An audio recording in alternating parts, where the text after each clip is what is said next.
This is fantastic news. We have more time in Greece. It's fixed now. And the Muslim Brotherhood has won in Egypt. Yes, now the Muslim Brotherhood is in control of Egypt. I think this. Well, I mean, Bill Kristol didn't exactly get this one right. I don't know exactly. Could somebody help me look this up? I don't know what the opposite of prophetic is. It might have Bill Kristol's picture in there. I'm not sure. If you're looking in the thesaurus and you're looking for antonyms, prophetic might be Bill Kristol. Here's what he said. The Egyptian people have managed to pull off this democratic, peaceful removal of a dictator and now have a seemingly pretty stable situation in the streets of Cairo and the other big cities with a guarantee or at least a promise of a transition to free and fair elections and no real sense that those elections are going to go in some terrible direction for the U.S. Or for Egypt itself. Right. I think this may be a case where the normal worldly pessimism is too pessimistic. True dat. With elections in Egypt, which finally came to pass, Bill's shame is almost now entirely complete. The Muslim Brotherhood's candidate has claimed victory now. His party is now in control in Egypt. Now, at least you might be saying, well, that's great. At least the military won't be in control. And that's true. Now it's just an Islamic extremist group that's in control. A group that, let's not forget, eschews violence, but assassinated Anwar Sadat. Is mostly secular, but Egyptian cleric Safwat Higazi says this. حلم الخلافة الإسلامية حلم أرض الخلافة يتحقق بإذن الله على يد الدكتور محمد مرسي ومن معه من إخوانه وجماعته وحزبه رأينا الحلم الكبير. Now, for those few people that don't speak Arabic in the audience, here's what the wonderfully talented Safwat just said. He says, we can see now how the dream of the Islamic Caliphate is being realized, Allah willing, by Dr. Mohammed Mursi, the winner of the great election. Bill Kristol, you might want to write that one down. And his brothers and supporters of his political party. That would be the Muslim Brotherhood. President Obama, you should write that down. We can see how the dream shared by us all, that the United States of Arabs will be restored, Allah willing, by this man and his supporter. The capital of the Caliphate, the capital of the United States of Arabs, will be Jerusalem, God willing. So, I'm sure it's all going to work out. This might be a case where the least pessimistic wasn't pessimistic enough. Now, Bill, what I said about this so-called Arab Spring, if you'll remember, was that it was extremely dangerous, that it could lead to an Islamic caliphate. I didn't say that elections would never be held.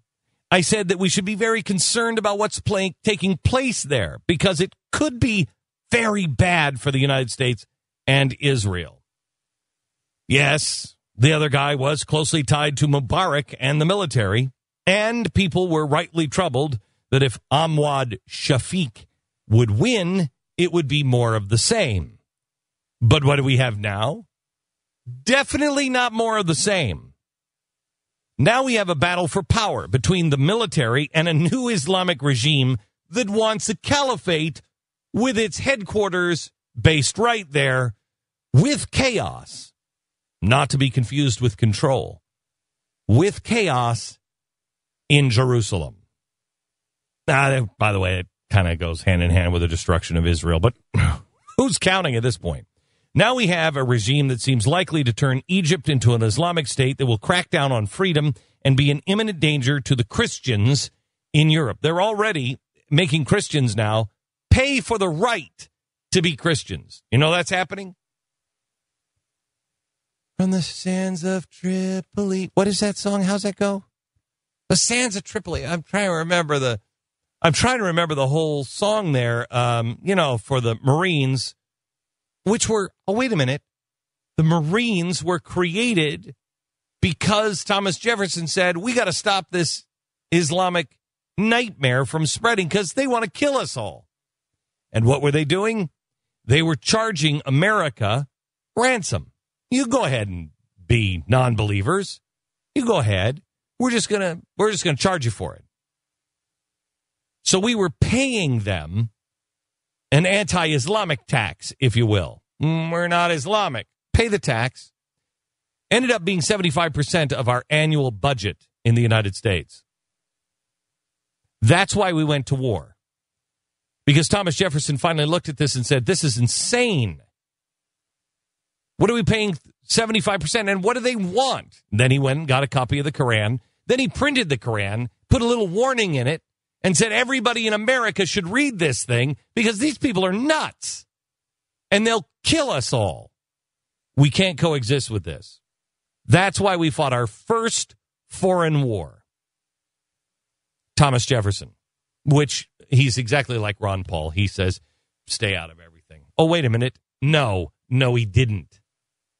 We went over to the sands of Tripoli. That would be Libya. Wow, how it all comes full circle and makes not Bill Kristol, but Thomas Jefferson right. Instead of pulling off, as Bill Kristol said, a democratic, peaceful removal of a dictator, the removal wasn't democratic and it wasn't all that peaceful. Then he said, we have pretty seemingly stable situation.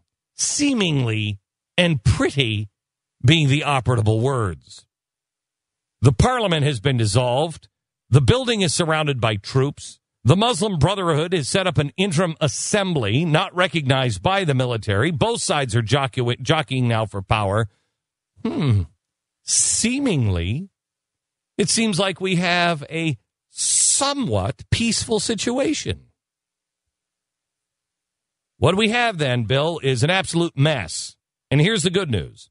It's been a year since your anti-prophetic message, and we can see pretty clear who was sadly, horrifically, possibly to the peril of our own countrymen, mistaken. But congratulations. Congratulations. You're doing a great job. And there's no chance of you stopping anytime soon.